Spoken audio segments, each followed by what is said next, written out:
बच्चों, let's read the question.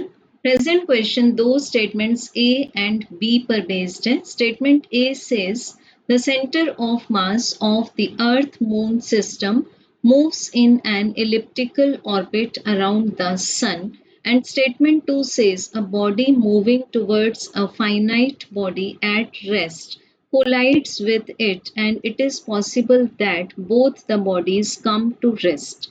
तो बच्चों, सबसे पहले हम देखते हैं स्टेटमेंट ए। इसके लिए हमें लेना है पहले Kepler's first law, that is elliptical orbit, जो कि सन के अबाउट है। सन किसी एक फोकाई पर सिचुएटेड है, तो मान लेते हैं यहाँ सिचुएटेड है सन और इसके अराउंड घूम रही है अर्थ। अब बच्चों, ये है हमारे पास में अर्थ और अर्थ के अराउंड है मून। ठीक, इसको मान लेते हैं हम मून को एम।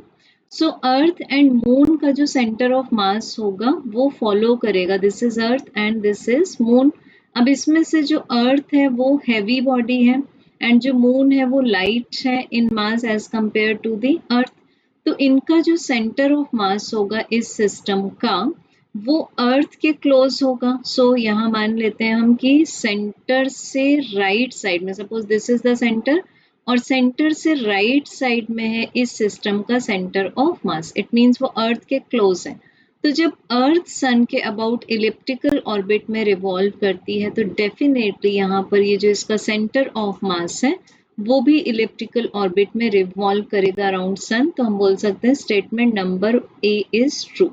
अब बच्चों, स्टेटमेंट बी है कि एक बॉडी है हमारे पास, सपोज इसका मास है m2 और ये बॉडी एट रेस्ट है, इट मीन्स इसकी इनिशियल स्पीड है 0 और इसकी तरफ आती है एक बॉडी जिसका मास मान लेते हैं m1 with a finite velocity, तो इसकी वेलोसिटी मान लेते हैं u1।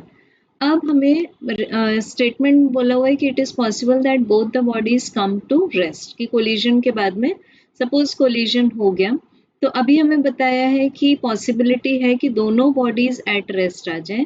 It means v1 and v2 both the bodies are have at rest, means क्या ये पॉसिबल है। तो इसके लिए हम चेक करेंगे कि इस सिस्टम पर लगने वाला जो एक्सटर्नल फोर्स है वो 0 है। इट मीन्स हम यहाँ पर ओबे करवा सकते हैं सिस्टम को law of conservation of linear momentum. So बच्चों, यहाँ क्योंकि ये जो फर्स्ट बॉडी है वो मूविंग कंडीशन में थी तो इसके पास जो लीनियर मोमेंटम होगा p1 that is not equal to 0, but जो सेकेंड बॉडी का लीनियर मोमेंटम है इट मीन्स p2 उसकी वैल्यू होगी 0। अब हमें जो फाइनल लीनियर मोमेंटम मिलना चाहिए वो भी नॉन जीरो मिलना चाहिए, तो दोनों की ही वेलोसिटी 0 हो जाए ऐसा पॉसिबल नहीं है, क्योंकि p2 की भी वैल्यू कैसी मिलनी चाहिए, हमें नॉन जीरो मिलनी चाहिए। So statement number B is false, तो हम बोल सकते हैं that correct answer is option number A. Thank you.